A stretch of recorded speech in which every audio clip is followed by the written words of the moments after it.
What is up, YouTube?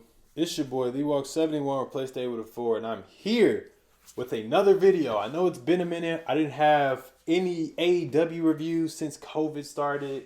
I didn't even upload an NXT TakeOver 30 review, which I really wanted to do, but I don't know. I don't know now. Let's see, do I want to talk about it on here, or do I want to make a separate video? Because I feel like at this point it'd just be irrelevant to talk about it because it's like already happened. And like it's already Monday. Wednesday's not too far. Matter of fact, we'll just make one video with everything in it. So NXT TakeOver, let's talk about it real quick. Great show. It's probably been like the best takeover in a minute for me personally. Like it's not the greatest takeovers because literally the first few takeovers were like on another level. This takeover was great though. There's a pre-show match, a triple threat tag team match between Breezango, Danny Burch, Oni Lorcan, and Legado del Fantasma, which is Joaquin Phoenix and what's his face? He's been in Raul Mendoza. They had a triple threat match. I didn't really catch the pre-show, but I caught the ending of it. And basically, Breezango won with their finish, which is like the leg drop off the top after Tyler Breeze does something. And honestly, I wouldn't even say I'm surprised at that result. It's just because Breezango, like I guess you could say over a month ago, competed for the tag team titles on NXT TV. So I thought it might have been too soon for them to have another match, knowing they had just lost not too long ago. I saw Burch and Lorcan winning, and maybe this will be the time that they actually win the tag match. You know that they never win. They're always like involved in tag matches, but they never win it. But overall, I guess it was a cool pre-show match. We opened up the pay-per-view. The pay-per-view is opened up with Finn Balor versus Timothy Thatcher. Really good match, actually. It seemed like Finn was working a different style in this match a lot. He was trying to counter Timothy Thatcher's submissions because that's like his whole wrestling style and his gimmick is that he's a submission specialist almost. So, yeah, so we're just going to say that. And basically, Finn Balor caught him slipping, hit him with the coup de grace, and then hit him with a 1916 and won. I guess they're trying to build Finn Balor up for something, maybe the main event scene now, since it's wide open now. I don't know what they're going to do with Finn after this, but this was, I believe, his 13th, either his 12th or 13th TakeOver victory, so I guess that's going to lead to something if they keep mentioning it, because they mentioned it at the last TakeOver he was in, so it's whatever. So it was a cool opener match. So then after that, we ended up going with the 5-man ladder match. This match was crazy. It took a long time to build up. We had Jonah Rock. That's not even his name in NXT. I just can't think of it. Bronson Reed. We got Bronson Reed, Johnny Gargano, who's a former champ. Damian Priest, who I've actually became a fan of since they finally gave him direction in NXT. Johnny Gargano, him. Who else was in it? I'm trying to remember because, I'm going off of like straight memory from like 2 nights ago. Who else? Oh, Cameron Grimes, whose like only purpose was to look like an idiot the whole time. And then, of course, Velveteen Dream, which we're not going to talk about much because of all the stuff going on. Even though these are nothing but allegations, I don't think somebody is just going to come up with pedophile rumors and then have legit photos of you have photos of you in their screenshots and got phone numbers with your area code. That's just my opinion, but I guess, we have to see both sides. But to me, he's a pedo. So we're just going to leave it at that. And this is coming from somebody that was a Velveteen Dream mark. I used to love every single Velveteen Dream match, even the ones people didn't like. I loved them. I was a mark for it. But now he didn't turn into somebody else. I don't know who he is. So he in a match too, former champion, whatever. And it's also weird because when he came out, nobody reacted to anything he did until he had died towards the end of the match. So that's kind of telling of something. I feel like there's more known that we don't know, and I don't think we're ever going to know, but the wrestlers seem to know something because they're liking tweets and stuff about Fire, Velveteen Dream, and all that. So, yeah, the match itself, though, comparing it to the ladder match from New Orleans, which was like an amazing ladder match, it wasn't that. It took a long time to build up, but once it did build up, it was great. There were spots where Gargano did like that power bomb he does where he flips and then power bombs somebody. Did it to Cameron Grimes on like the edge of a ladder. That looked crazy. Candice LeRae got involved as she like jumped on everybody. But then there was another spot where Bronson Reed was trying to climb the ladder, grab the title, but then Candice LeRae got on his back, so he said screw it and just did a splash off of the ladder onto Johnny Gargano. I thought that was like insane. There was little spots where Dream did like a Death Dream Valley driver onto a ladder that Damian Priest was on. A lot of stuff, but I just hate the fact, which I guess that's his character in NXT basically, with Cameron Grimes. He was literally in this match to just look like an idiot. Like he had climbed the ladder. He literally could have grabbed the championship. Literally could have grabbed the championship. And instead, Candice LeRae got involved when he could have just jumped off the ladder and hit her with a stomp, but then that wouldn't be very PC. So after that, we get towards the end of the match. Velveteen Dream's on top. It looks like he's about to go for an elbow drop or something. And I believe it was Damian Priest pushed the ladder and sent Dream through this platform, which the platform should have been there. He should have went straight to the ground. But he went through it. That was the only time Dream got a reaction from the crowd, was when he pretty much got murdered in the match. So after that, Priest climbs the ladder. Gargano climbed the ladder. They're fighting it off. Gargano actually unhooks the ladder, and it looks like he's about to win, but then Priest gets on there. They fight for it, and basically Priest ends up winning it by knocking Gargano out and grabbing the North American Championship. So we have a new NXT North American Champion with Damian Priest.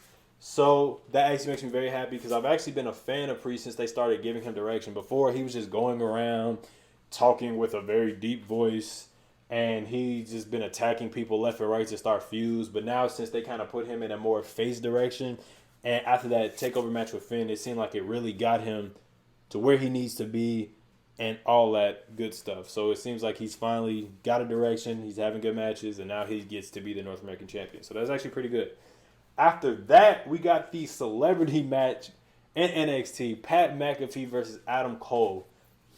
Now, almost everybody was ready for this match to fail. And honestly, I gave it a chance because I saw videos of Pat McAfee training, and he was doing stuff that I don't see normal people doing. He was doing it with like no effort. He was taking bumps like it was nothing. So clearly, he must have been training for this before he got here. So the match happens. Actually was a good match, and it didn't feel like nobody was carrying anybody. It felt like a legit match. You had this man, Pat McAfee, do a swanton bomb to the outside onto everybody. Pat McAfee did a flip off of the top ropes and then got back on and did a superplex for a near fall. That was crazy. He did a drop kick that was pretty cool. He did his finisher, which is called the touchback, where he just goes for a punt kick. But then eventually the momentum was switched to Adam Cole as he hit a bunch of moves. Pat McAfee tried to go for a punt kick on the outside. He hits the stairs. So then Adam Cole takes advantage of it. I believe he puts Pat McAfee in a figure four. And then eventually the super kicks start coming. And then, we get to the part in the match where Adam Cole just says, screw it, I'm going to kill this guy. So he does the flipping neck breaker on, the Ushigoroshi, I should say. He did that for a near fall. And it looks like he's about to go for the pin. And he was like, nah, this dude got to die. So he gets on the ropes and he does the Panama Sunrise, kills Pat McAfee. Pat McAfee did it. He sold it like crazy. And Adam Cole won, which he should have. Because he was the top star in NXT. He shouldn't be losing to Pat McAfee. Great match though. Like Pat McAfee, if he wanted to become a part-time wrestler in WWE, I'd be okay with it because I know that he can actually go. Like he's done stuff. He did stuff in that ring that I don't see people that are like experienced do or like attempt to do. So for him to do that and actually have a good match, it was pretty good. So I'm happy to see that. After that, we got the first of the two main singles title matches. We got Io Shirai versus Dakota Kai. Another great match. Actually, I felt like this match was more of a showing out for Dakota Kai than a display for Io Shirai. It felt like Dakota Kai was like actually dominant, which is something that never happens in any of her matches, face or heel. It seemed like she's always has got dominated or she always has taken a back seat. No, this match she felt like the star that she truly is. She hit Io Shirai with that scorpion kick, countered that. Io Shirai, I don't know. She felt different in this match. I don't know. She didn't feel important in this match as she should have. because she's the world champion. Like, she's the women's world champion. She should feel like a big deal. She didn't really feel like a big deal in this match, especially towards the end. I don't know. Maybe that's just me, but I mean, she did stuff. Like, she did a moonsault to the outside. That was pretty cool. Raquel Gonzalez got involved eventually. She got involved when the referee got knocked out, hit Io Shirai with that power bomb, put Dakota Kai on top, waked up the ref, but Io Shirai kicked out. Like I said, we get towards the later part of the match. Io Shirai does the moonsault, but she didn't even look to see if she was going to land it correctly. She just did it, which is crazy, to both Io Shirai and Raquel Gonzalez. Then she threw her back in the ring and did another moonsault and retained the championship. After the match, though, Raquel Gonzalez got involved, started beating up on Io Shirai, and then Rhea Ripley came out. They had a stare off, and then they left. And then there was like a little spot right before they went into like, their segments or whatever, before they transition. And it's Rhea Ripley like looking dead at Io Shirai with the women's title because she's the one that got the title from her. You feel me? So that was pretty cool. So after that, we got a segment with Damian Priest where he's about to get interviewed, because he just won the championship. He's celebrating. And then we see him jump into a jacuzzi with two women, and they just start popping champagne, and he's celebrating. So I love that they added that to his character. Well, I mean, it was already there, but I like that they added that. That was pretty cool. And he actually took a picture with Triple H in the jacuzzi with the women, so I thought that was pretty cool. It's the typical Triple H point picture, but my man was in a jacuzzi. Like, that was pretty cool. So after that, we got the main event of TakeOver. Karrion Kross with Scarlett. Amazing entrance, by the way. And it seems like they got Pyro in Full Sail now, so that was great. And Keith Lee, the NXT champion. This match itself, I thought it was great. I loved how it was inside the ring, the psychology, the story of it. Everything about this match was great. Even like the ending, it was surprising because I didn't think it was going to end on like that move. But it worked because, of what Keith Lee did to make of it. So the match itself, it started off immediately. It wasn't what they do in a lot of matches, especially in NXT, when they start matches, they have people going in lockups. I'm like, nah, bro. If we got serious beef like that, you took out my homie, you tried to take out my eyesight, because it was a segment on NXT where Keith Lee opened up the contract and then a fireball came out. I'm not locking up with you. I want to hurt you. And that's how the match started, and that's why I knew I was going to enjoy it. He immediately started with Keith Lee doing a shoulder tackle, trying to assault Karrion Kross, and he's doing all types of stuff, and then eventually Keith Lee misses a strike and hits his arm on the ring post, so that causes Kross to work on that throughout the entire match, had him in different variations of arm holds and everything. And then once that happened, Keith Lee tried to go for a comeback, but it didn't work. Then eventually he did. Kross actually put Lee in the cross jacket, but Keith Lee got out of it. Lee went for a powerbomb, but it was a near fall. And it seemed like Lee was about to go for something else as he climbed up the ropes, but then that's when Kross came up, started fighting him on the ropes and everything. But it wasn't enough as Lee ended up getting hit with the Saito suplex off of, like, I think the middle rope. And then Kross pinned him and took his championship. Now, if you've seen SummerSlam, then you know that Lee's going to the main roster and Karrion Kross is the champ. I love the match mainly because it was like Keith Lee was getting dominated a lot, but it's not like, he was getting dominated, but it wasn't like, what's the best way to explain it? He got dominated, but it's not like he just let Kross do that to him. He made Kross work for almost everything he was doing. So I thought that was actually pretty great. The result itself, I mean, when you build somebody like Kross the way you do and you just have him destroy people, he's going to get the title. It's kind of like when Kevin Owens and Sami Zayn had their feud, and Kevin Owens was just dominating people like 3 matches in, and he won the title off of Zayn. It was great, though. I enjoyed it.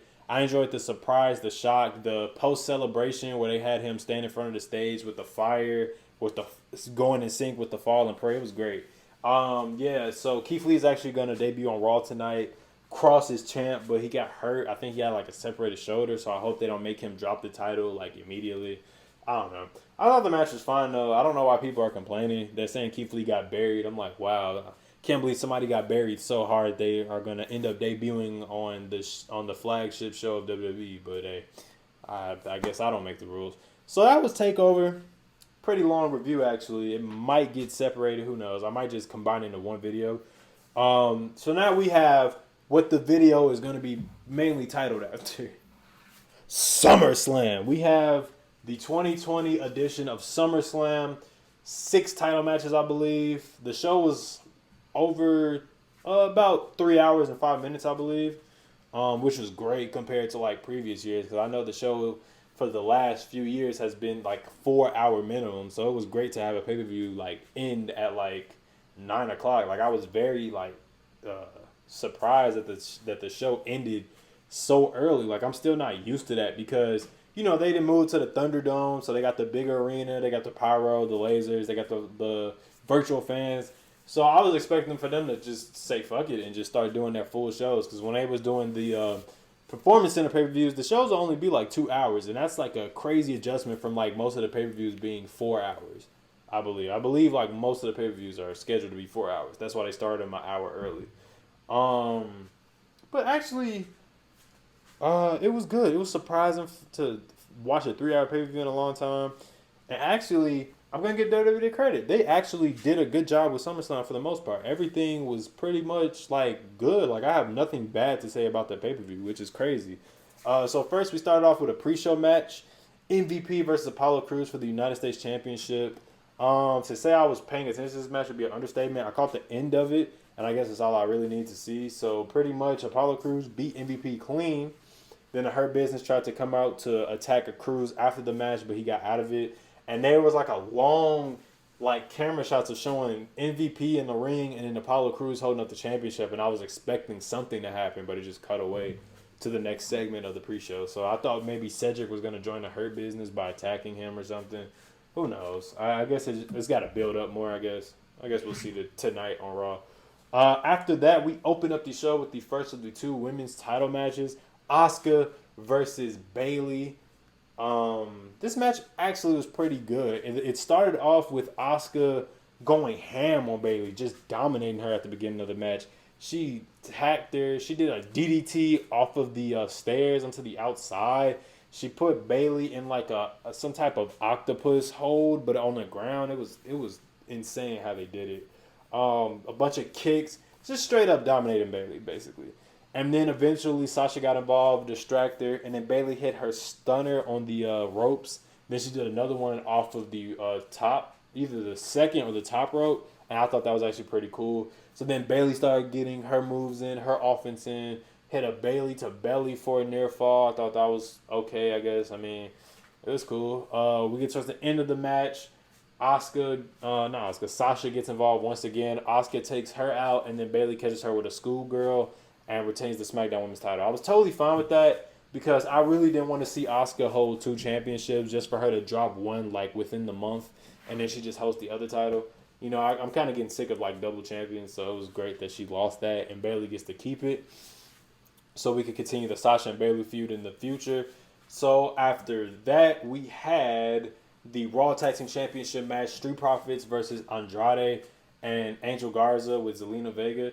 If you know the story, you know that they poisoned my boy Montez, and basically Bianca Belair got involved at one point, and now it led up to this match. Match itself was cool.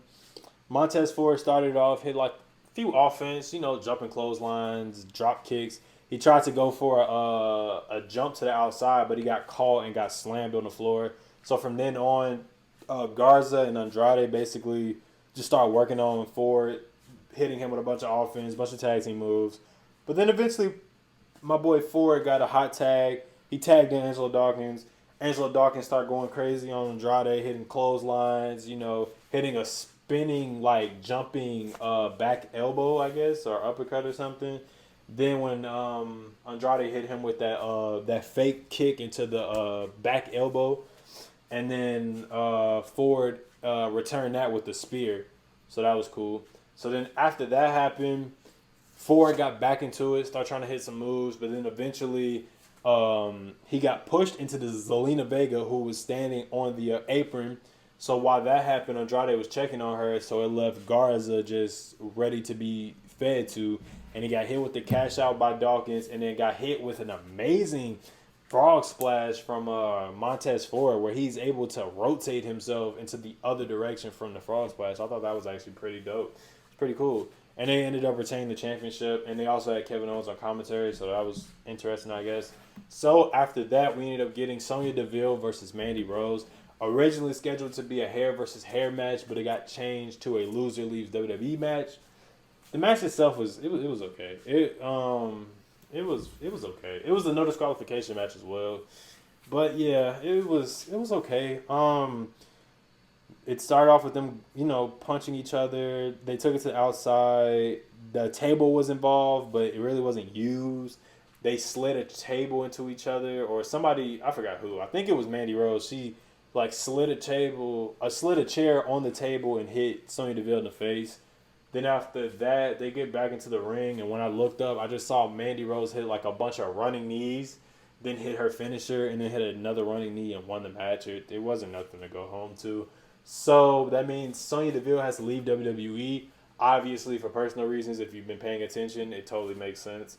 After that, Otis came out and celebrated with Mandy. She was doing a terrible attempt at trying to do the worm, so that was something to remember, I guess. So yeah, it was okay match. It served its purpose, I guess. And it's weird because this is one of the longer built matches on this card. You can say that this feud has been going on since around Mania time, when she had, revealed, when that hacker gimmick that just got dropped revealed everything. And then yeah, so that was that. It was cool. For that to be the hoorah though, that was kind of messed up because the match wasn't.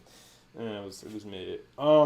After that, we ended up getting Seth Rollins versus Dominic Mysterio in a street fight. Dominic came out with Rey Mysterio. Seth Rollins actually came out with a very clever attire. He came out dressed as Rey Mysterio from Halloween Havoc when he faced Eddie Guerrero, when he had on the purple and the question marks and stuff. That's exactly what Seth Rollins came out to, so that was actually pretty cool. Match started. Dominic was actually, he did well this match. He sold a lot more than he did stuff, but the stuff he did had impact to it. There was a drop kick, all types of stuff. And then eventually Seth Rollins got on the offense. He was basically just beating up Dominic in front of Rey Mysterio to really just get in Rey Mysterio's head. And Rey Mysterio would be trying to get involved, and Dominic would tell him to stop. I think then eventually the kendo sticks got involved. Dominic started beating up Seth Rollins, and then Seth Rollins returned it with the kendo stick. Dominic ended up getting some offense in once he was able to put Seth Rollins through a table, and Ray actually sold it when he saw Son go through a table. He was like, wow, can't believe it. He hit him basically with a Russian leg sweep off of the second rope with a kendo stick through the table, so I thought that was cool. Then he went for a frog splash for a 2 count. Then after that, once again, Seth Rollins got offense in. He hit Dominic with a powerbomb for a near fall. Then eventually weapons get involved once again. Murphy starts to get involved in the match, which causes for Rey Mysterio to get involved. Once Rey Mysterio's wife actually got on the ramp, not the ramp, but the stage, she stood there and watched after she was seeing her son get beat up relentlessly with a kendo stick. So once that happened, Murphy got involved, which caused Rey Mysterio to get involved because it looked like Murphy was about to he was about to do what they did to Rey Mysterio, Aleister Black, where they drive the opponent's eye into the corner of the ring step. But then, like I said, that's when Rey got involved for a second. Then Seth got hit with a 619 on the outside, and then Dominic tried to go for another frog splash, but he got hit with the knees. So then once that happened, Rey Mysterio got handcuffed to the ropes, and it looks like they was about to just annihilate. Looks like they was about to annihilate Rey Mysterio, and then Seth Rollins looked at his wife, and Seth Rollins' work tonight was amazing. By the way, he did amazing as a heel tonight because he was really trying to get in Rey Mysterio's head by attacking everybody that he loves. Especially when the matches with Dominic, he was still working over Rey, which was great. He just started looking at Rey Mysterio's wife, and it looks like he's about to go towards her, and he was like, "No, Seth, take me instead," And then Murphy was holding Rey to make him watch it, and then that's when Dominic Mysterio started getting offense again. He took him out, started punching him and all that, brought him back into the ring. He tried to go for something. Seth countered. I believe that was the frog splash that got countered with the knees, I believe. Then after that, Seth Rollins just started going crazy, and Rey Mysterio was like forced to watch because he was handcuffed to the rope. It was crazy. It was great. He hit him with a power bomb, and then it looks like he's about to go for the curb stomp. But instead, he let Dominic crawl towards his dad, and then as like he kept doing it, and he said, "All right," and then hit him with the curb stomp, and I was like, "Oh, that is so badass how he did that in front of Rey Mysterio like that." And Rey Mysterio was just so hurt when he saw his son get curb stomped, and then Seth did the pinfall. He won the match, and then after the match, he dropped the key to the handcuffs on Dominic, and they got out of it. It was great. It was a great little match. Dominic did well for that to be his first match. Was he on Pat McAfee's level? I don't know. I felt like maybe if he did some more offense, he'd be great because he took a lot. He took a running knee from Buddy Murphy, a curb stomp, a power bomb. He went through a table. He did a lot, like both ways, like taking bumps and giving them. So that was great to see. Hopefully this is like the end of this Seth Ray storyline, mainly because I felt like they've been doing this since COVID started, and this feud has been going on forever. Like it should conclude at SummerSlam. You know, sometimes you gotta let the bad guys win so they can continue until it's time for them to lose. But yeah, it was a good match. After that, Dominic got the key, unlocked Rey Mysterio. They had a moment, and I felt like Rey Mysterio should have been like, you know, he was hugging him and he was proud of him, but more he should have been like, you know, I kind of failed you because I put you in this match when you weren't ready to compete, and then you got curb stomped, and I kind of got involved. You know, something out of that. They'll make something out of it because I'm pretty sure this isn't the last match Dominic will be wrestling in WWE. So after that, we ended up getting the Raw Women's Championship between Asuka once again versus Sasha Banks. We all know the story. They took the title off of Asuka after attacking Kairi Sane, who was Asuka's best friend, because the Kabuki Warriors, they attacked her. She screamed for Asuka's name, so Asuka ran out. But as she ran out, she was counted out, which caused her to lose the title. So they've been building up for that. This is basically Asuka's revenge tour. And then we have the match itself with her and Sasha. Now, Sasha and Asuka have an amazing track record of having amazing matches. It's just the finishes have been so wishy-washy to me. The one at Extreme Rules, which I don't have a review for because that show was awful, but the Extreme Rules, they had Bayley count the pinfall and she's not a referee. And then on Raw, they did the count out and it was like, oh, that shit weak. But it's whatever. So after that, they had the match on pay-per-view. The match was actually great. I enjoyed it. We had Asuka do a DDT off of like the second rope, but it was like a count. It's not even a counter per se. She just jumped off the ropes and just did a DDT with Sasha in her arm because they was both on the on the top ropes. I thought that was cool. Sasha did the same thing I was talking about with Johnny Gargano, where she flips into a powerbomb to the outside. She did that, and I thought Asuka was dead. That was amazing from Sasha. Like these two women were going full balls to the wall. That's how you explain that match. That's exactly what these two women did. And it was great because it's SummerSlam. It was amazing. So the match was kept going on. It was moves after moves. It was really great. It was really great. Y'all should check it out. And then we get towards the end. Asuka hits Sasha Banks with the Asuka lock. Sasha Banks tries to fight out of it in different ways. She eventually counters it into a pin. And then once Asuka kicks out, she transitioned it into a bank statement, and she had Asuka in a bank statement for a minute, but Asuka was able to reverse it back into an Asuka lock, and then eventually Sasha was able to get out of it. She was on the ropes, and Asuka was about to go for her hip attack, but both Asuka and Bayley moved out the way, and I guess Bayley was supposed to take that hit just like Sasha took the hit earlier for Bayley to retain, but it didn't work this time. Bayley moved out the way. She ended up getting hit with a rolling elbow from Asuka, and then Asuka ended up catching Sasha Banks back into the Asuka lock, and she made her tap out. So we have a new Raw Women's Champion, two-time Raw Women's Champion, Asuka, and now people can't say she was handed the title or she never won it. She just won the Money in the Bank and was given a title. Now you can't say that. She beat Asuka, so that's what that was. I mean, she beat Sasha. I don't know why I said Asuka beat Asuka. She beat Sasha, celebrated. There was a little moment after the match where Sasha was looking at Bayley like she just looked very upset because she lost, and I understand that. It seems like they're starting to plant the seeds a little bit. Hopefully they don't overdo it, but they're planting the seeds for this feud because Sasha was just so upset. and Bailey was just trying to comfort her, and it just didn't work, and that was that. So then after that, we ended up getting the WWE Championship match, which I thought was gonna main event. It seems like they are not giving Drew his main event status as the WWE Champion, even if he's on Raw, because usually when it's a two-brand pay-per-view now, the Raw Championship almost always main events, except for I forgot what pay-per-view it was. I think it was not Extreme, Elimination Chamber. That was like the last time a WWE SmackDown title main evented the show, and that was when it was the WWE Championship. Now they got the Universal Championship. So, the build-up for this match has been great. Randy Orton's heel run has been amazing.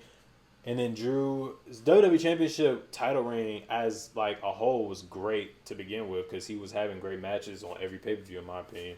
And this match was good too. I really enjoyed it. It was a lot of stuff that happened. You had Drew go crazy. Randy Orton was doing his backdrops on the announce table, but he took the stuff off of the announce table so Drew can really feel it. You got Drew putting Randy in a figure four as a callback to when like Randy had punted Ric Flair, so that was cool. Randy Orton was going to be on the receiving end of a superplex, and I guess they were trying to show that that's like his family thing is to do the superplex, but it was getting done to him. But Randy wasn't fighting it. Randy Orton wasn't going to go like that, so he ended up knocking Drew off. But Drew ended up hanging, so you know what that includes. He ends up rising back up and hitting like a suplex off of the top, basically throwing Randy Orton forward off of his comeback, but when he rises back up from being in the Tree of Woe, ends up throwing him. So we get towards the later part of the match because most of it was just them hitting their regular moves that we already seen. There's no point of really talking about it. Actually, there was one part where Drew was trying to go for his move where he jumps off the top rope and does like an axe handle almost, but instead Randy countered it into a power slam. I thought that was actually pretty cool. So we get towards the end of the match. Randy Orton ends up just, going crazy on Drew, and it looks like he's about to go for an RKO, but because it was multiple times throughout the match where he's trying to go for RKOs, and they were like countered, or he was just thrown off of Drew. So it was that, and then Drew ends up crawling on the ground, and it looks as though Randy Orton's about to go for the punt kick, but when he goes for it, Drew gets out of it and counters it into a power bomb. So I thought that was dope. And then after that, Drew almost gets caught lacking with an RKO, but this time he recovers it into a pinfall, and he ended up retaining the WWE Championship match.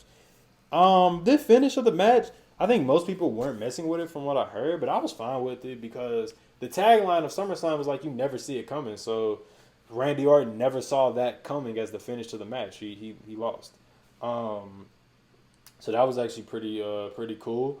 There was a shot of Randy Orton after the match where he was just looking like confused and like, wow, I really got caught slipping. So I guess that was the purpose of the match, was that you'll never see it coming, yada, yada, yada. So that was cool. Drew ends up retaining. He actually got like some new noise before his theme song where it sounds like a sword is about to attack, and then his music drops. So I actually thought that was pretty cool too. He got like new logo, Trons and all that. So that's pretty cool. But yeah, Drew retains, so that was the point of the match. Hopefully they have a rematch at this Payback pay-per-view that's actually next Sunday, so you will be seeing me review this next Sunday. Hopefully they have a rematch, and this time it has a definite ending where Drew hits Randy Orton with the Claymore kick, because he never hit Randy Orton with the Claymore kick before the start of it. It was straight up Randy catching Drew slipping with an RKO, so that was pretty cool. After that, we got the main event, which I thought was not going to be the main event, but it ended up being the main event because of what happened after the match. We got Braun Strowman defending the WWE Universal Championship against The Fiend, Bray Wyatt. The entire feud has been going on since Money in the Bank, and that was, May? And it's been going on to now. I guess this is the big finale. There's a lot of stuff that's been happening in this feud. We involved Alexa Bliss, who played no part in this match, which I thought she would have. Alexa Bliss had nothing to do with this match. A bunch of other stuff just was not factors that I thought would have been factors. But whatever. Match itself was cool. Basically, I guess somehow, some way it turned into a Falls Count Anywhere match. I don't remember them saying that. That might just be me, though. So, the match happens. They go at it. They fight. Braun Strowman attacked the Fiend immediately, but then the Fiend somehow was able to hit the Uranagi on Braun, so that was pretty cool. They fight. They keep throwing each other around, fighting. Braun, I think he does a running power slam on the table, but the table didn't break. He did something to break, but the table didn't break. So they keep fighting. They end up at the stage. Braun is still attacking Bray, but then they go backstage, and then the room is red, and then I guess the Fiend just gets more power. He throws Braun around like a child from like wall to wall, and then hit his sister Abigail on the floor for a 2 count. So then they end up making their way back into the back to the stage, ramp, ring area, all of that type of stuff. So after that happens, they just start fighting again. It was like just them going at it. Bray hit did he hit another Uranagi? I don't know if he hit another Uranagi. But he tried to hit Braun with the mandible claw on the outside, but that didn't work. It only made Braun more angry. So Braun ended up hitting a running power slam. And then he went outside of the ring. He grabbed a box cutter because what I thought he was going to do was he was going to cut Bray Wyatt's mask off. That way that exposes Bray. I mean, even though we all know that it's him under the mask, you know what I'm saying? It's like it would have been like a mystical thing, I guess you could say. Like when you mess with the urn for The Undertaker, that messes him up, or it used to before it became a non-factor. So I was thinking if you take Bray's mask off, does he just lose all of his source of power? Where he's just like OP, he could take 5 moves and just get up like it's nothing. But no, what Braun ended up doing, he ended up just cutting open the ring, exposing the wood. Braun turns around because the Fiend gets up. He said, "Why don't you die?" Which is stupid. So then that just caused Bray to hit Braun with a Uranagi on the he hit Braun with the Uranagi on the wood, and then he hit 2 Sister Abigails on the wood. Ends up not retaining. Hell no. He pins up for the 1, 2, 3, and the Fiend ends up winning the Universal Championship once again, which having him be beaten by Goldberg means even less now. So that was cool, but I guess it's cool to see the Fiend back. So, and then this is also the restart for WWE, and the reason I say that is because not too short after he won the championship, the Fiend gets speared, and I was like, oh, what the fuck? And then he started attacking Bray. Attacking Bray, and he's like, oh my god, it's Roman Reigns. And then Roman Reigns, he's going crazy on Bray. He goes to the outside, he hits Braun with a spear, and then he ends up talking at work too. He was talking about, you ain't no monster. You ain't nothing without me. He said, you ain't no monster unless I'm here. And I was like, oh, that boy Roman talking at work. Ends up grabbing a steel chair. Just starts going ham on Braun Strowman like 50 times with the chair. Then he gets back into the ring. You can see Roman got some new teeth too, because that was like a thing on Twitter. And that was hilarious. That man got them veneers, okay? He's out here. He was tired of them little baby teeth he had. Shout out to Roman though. So Roman gets back into the ring. Sets up for the spear, ends up hitting another spear on the Fiend, Bray Wyatt, and then he holds up the Universal title while also talking that word to Bray. He said, you're nothing but a freak in a mask. You'll always be Roman's bitch. I was like, ooh, whoa, Roman, where did that come from? His shirt was fire too. It said wreck everything and leave, or wreck everyone and leave, or something along that. I thought that was pretty cool. Then he ends up holding the Universal Championship. So I actually thought that was dope, because, this is supposedly the restart of sorts for WWE, where they are going to actually start doing, like, I guess, going back to being normal, just no real crowd, just a virtual one. And then this was also a feud that was supposed to happen at WrestleMania, so I'm just glad that they're actually going to go with it, because I wanted to see how a Fiend and Roman feud would work. But we all know, though, who's going to win that match, so that's cool. But yeah, this is my SummerSlam and NXT TakeOver 30 review, which I'll, put everywhere. Overall, though, I enjoyed the show. It's probably the best SummerSlam I've seen in some time. Like, every match was not a disappointment, except for like that Mandy and Sonya match. It was mid. It could have been better. For the build up it had, it should have been better. But overall, I enjoyed the show. I give it a B+, honestly. It wasn't that bad of a show. It was only 3 hours compared to the shows being like 4 or 5 hours. It was good. It was good overall, though. I enjoyed it. So anyways, you guys know what to do. Like, comment, favorite, subscribe. Do what you do to support me anywhere that you can. I'll be back Sunday with the Payback review, since we have another pay-per-view next week. Oh, my gosh. But anyway, guys, I'm out. Have a good one. Wash your hands. Wear a mask. Black Lives Matter, and I'm out of here. Peace.